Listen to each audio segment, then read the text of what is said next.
team from the DRMO, the CP Health, HEMS, and the Bureau of Fire Protection. Leading the task force is the DRMO manlift, which will remove surface debris.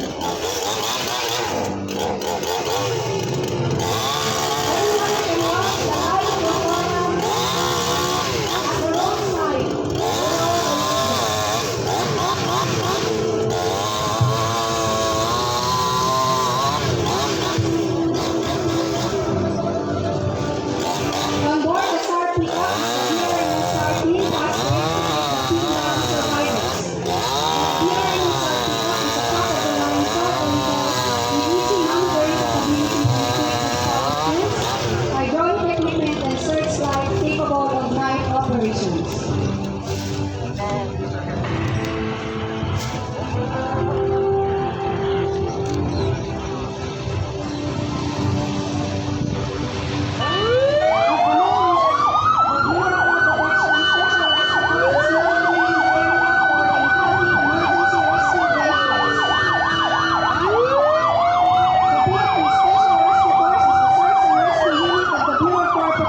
Their expertise is on high-angle rescue, but they are also capable in urban search and rescue and water search and rescue.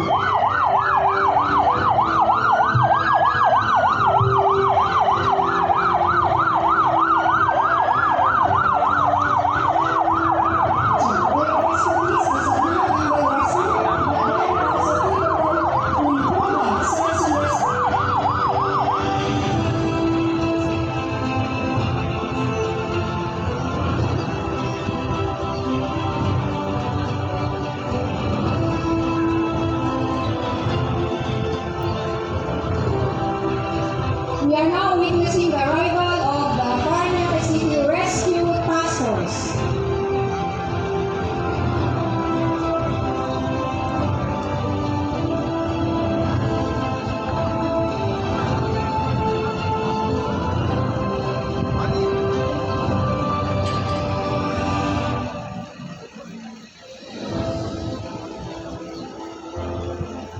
The medical team of the City Health Office will now conduct assessment of injuries survivors and treat them on site. Our HEMS is the primary emergency service provider of the city. The HEMS ambulances will now, of course, transport the patient to the nearest medical facility for further treatment.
Ladies and gentlemen, we'd like to invite our VIPs to assemble at the viewpoint para po sa ating fleet review and pass by ng ating responders for our salute to the performers.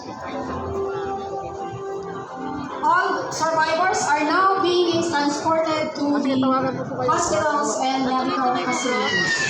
Once again, ladies and gentlemen, please assemble at the roof deck. Hindi ko nakuha